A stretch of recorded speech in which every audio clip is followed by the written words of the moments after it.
What's up, YouTube? We back at it again. Another reaction. Airplay Beats, Lon Chi. And today we're reacting to Elvis Presley, the King of Kindness. We've been getting tons of requests for this one. I'm excited to see this one. Make sure y'all go check out all of our other Elvis videos in our Elvis playlist. But here we go, Elvis. I'm enjoying the Elvis documentaries, though. I will say that. Yeah, I'm they enjoying them. a whole bunch of information that we never knew. Yeah, I'm enjoying them. But here we go. I've always treated people just like I would like to be treated. I try to remember that. That's all. It's simple. It's no problem. It's no big effort that I put forth. Yeah. Elvis Presley was not only one of America's most iconic entertainers, he was also one of the most charitable celebrities to ever live. Having been raised poor and by God-fearing parents, Elvis gave from the purity of his heart. Although he fell into a high tax bracket, he never took a tax write-off, nor did he ask for any publicity for his charitable deeds. He gave just for the love of giving.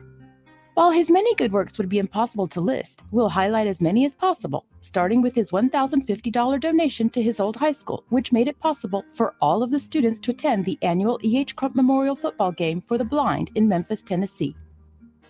Between 1956 and 1957, Elvis performed a number of live concerts to raise money for charities such as his own youth foundation, the Cynthia Milk Fund, and the Variety Club's Home for Convalescent Children. How many stars aside from Elvis can claim they helped end polio? On October 28, 1956, before an appearance on The Ed Sullivan Show, Elvis was inoculated with Jonas Salk's anti-polio vaccine, which caused the immunization level of all Americans to skyrocket from 0.6% to 80% in the. So he was moving around. He got people to get the shot, similar to the like the COVID. The celebrities were coming out and speaking on getting the shot or not getting the shot, whatever. But he was involved in all of that. Just charitable guy. He was moving around. I like when they said that he didn't ask for the publicity for the charity, though, because a lot of people want publicity when they. He never wanted to talk about too much of anything. He just wanted to do it without being recognized for it. This is not what he's not known for the charity like that. He's not known. I ain't never heard about none of this. Right, that's what I'm saying. Like, okay? Till this year, till a month or two ago. Charitable guy, man. All I knew about Elvis was blue suede shoes, man. Yeah, well, we've learned a whole lot these last couple of months. But and Jailhouse Rock, that's all I do. This is nice. So here we go. 6-month period. Hey kids, could I talk to you for about 30 seconds? This is Elvis Presley. Remember polio victims. Join the 1957 March of Dimes today. By April of 1957, the Salk Institute declared polio all but eradicated on U.S. soil.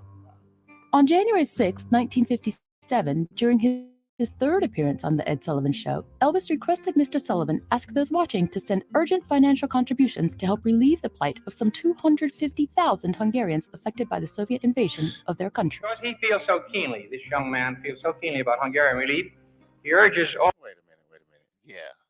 He ain't even left the country in his whole life. Remember, he's never even left the country to do a show, but he did this for them. Right. Well, I think he left the country when he was in the military. So I don't know if this is before or after, right? Didn't military. Well, he never performed out of the country. Right. I know that for sure. But to be on Ed Sullivan and do this, ask for charitable donations on Ed Sullivan, that's different. Haven't heard anyone do that. It's usually they have the telethons and the what year was this? The late 50s? What was going on in What was going on out there? I don't know. I couldn't even answer that. Well, it looks like he fixed it. Whatever it was, he fixed it with that donation. I have no idea. All of us through the country to remember that immediate aid is needed. So long before his benefit show is put on, he wants to remind you to send in your checks to your various churches, Red Cross, etc. On June 28, 1957, Elvis appeared as a special guest on Danny Thomas's annual Shower of the Stars charity event, which aimed to raise funds to build what is today the most important medical and research center for children with cancer, St. Jude Children's Research Hospital. Without singing a single song, the King's presence drew over 14,000 donors, and work on construction of the hospital's first building commenced later that year. Presley's work with sick children did not begin or end with St. Jude's. Before being drafted by the U.S. Army. Wait a minute. St. Jude's is still the biggest thing going for kids. March of Dimes. Yeah, no, but still see that. The first St. Jude's hospital was built after the charity that they threw and ran, and they said most people came because he was just there. He didn't even perform. So that's big. That's huge. Never knew that he had anything to do with St. Jude's or anything. And like what that. else can we say about L? I don't even.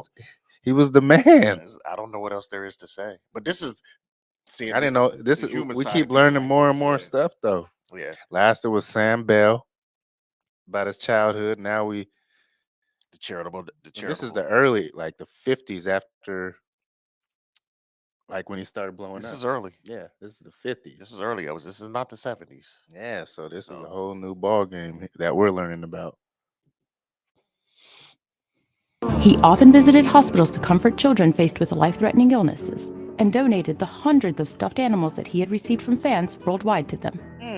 One of Elvis's most memorable moments was recorded in the early 70s when he fulfilled the dreams of 8-year-old Denise Sanchez, who passed away soon after a visit from Elvis and her attendance at his concert. Could you sing me a special song, please? I sure will. Okay.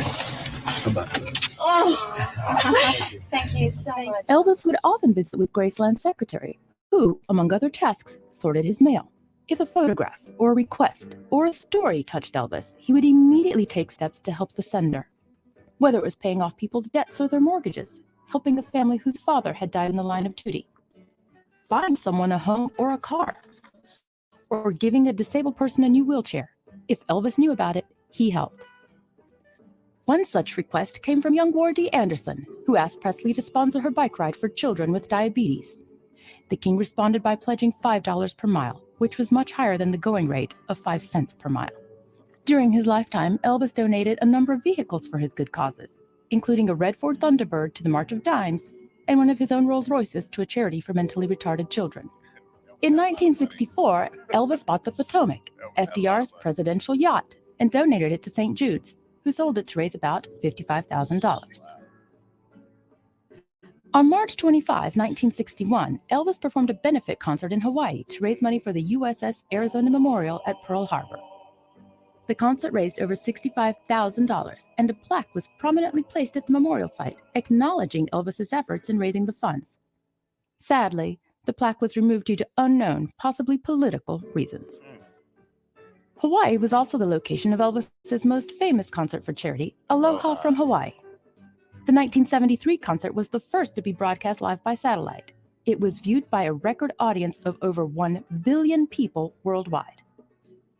The performance raised over $75,000 for the Kui Lee Cancer Fund, which had been set up following the death of the I'll Remember You songwriter in 1966.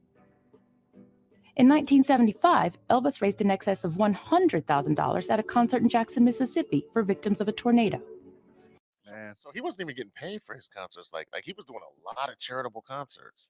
Man, when Sam Bell said he used to sit on the grass on the hill and watch them play ball while they were playing and doing stuff. He used to just sit on the hill and was thinking about stuff. This had to be there. This is the stuff he was thinking about. I want to about, help right? other people. I want to get out of this situation that I'm in. Stuff he was thinking about. That's a lifetime of charitable things that he did. So he had, like, he's thinking, I want to do for the people. Wasn't enough hours in the day, but he got it done. And didn't want it to be notarized, but that's like he didn't want that certificate. Look, he just wanted him to keep that. Just hang it up somewhere. Right. I don't want it. I'm just tripping off the amount of charitable concerts. Like he did a lot of those. Like you can't even get people to do stuff like that today. It has to be like one event they'll do it. He did several by himself. Yeah, and usually the charitable ones were like 20 artists perform Live Aid or something. It's all for charity going towards something, but and they ain't gonna give away their Rolls Royce. They ain't gonna give away their Rolls Royce. Very giving. They're gonna keep that Rolls Royce. We're definitely a giving person for sure. What can we say? He was just a great dude. This concert was deeply personal to Elvis, who was a child when a deadly tornado tore through his hometown of Tupelo. Elvis annually presented checks to as many as 50 charities and organizations in Memphis. Each check was for a minimum of $1,000, and some were much greater, such as his $10,000 donation to the Memphis Jewish Community Center Building Fund. In recognition of Elvis's charitable contributions throughout his life, Memphis Mayor William Ingram, along with the governor of Tennessee, Beaufort Ellington, officially declared October 29, 1967, Elvis Presley Day in the city of Memphis and in the state of Tennessee. Elvis learned early on what it meant to receive food, clothes, and kindness from strangers, and did the same for others in need, both publicly and privately. While he may not have been a perfect role model, the world today needs more examples of this type of generosity and kindness. That's the way I was brought up. My surroundings, my mother and my father and the whole family were always considerate of other people's feelings. I'm proud of the way that I was brought up to believe and to treat people, and so I try to remember that. That's all. It's simple. It's no problem. Thank you for watching. Please don't forget to subscribe and to like this video. It's He simple. said it's no simple. problem. It's It simple. is no problem. simple. Yeah, it's simple to treat people with kindness. That's how our parents raised us. Yeah, it's simple. It's It's very simple. simple. And he had a lot of money because he gave away a lot of money. So I watched the movie once. I got to go back and redo it again. Now I've learned about this brother here, but did they talk about any of this in the movie? All his charitable stuff? Did they do No, any but of I that? think in the movie when they just showed him riding like a 4-wheeler or whatever he was riding, I think I saw the part of that in the movie. But no, I don't remember. You're just talking about the Yeah, I was like, talking oh, about the charitable. they showed that in the events, movie. though. But the charitable events, no, I didn't. They didn't really touch on They it. should have touched a little taste. Or they on that. might have. I got to watch it again too. I've only seen it once, but maybe. But I don't necessarily that they didn't focus on that. So, But man, humanitarian in my eyes, man. yeah, definitely humanitarian. Good stuff. Keep them coming, man. Once again. Like, subscribe, comment, hit the notification bell, and we up out of here.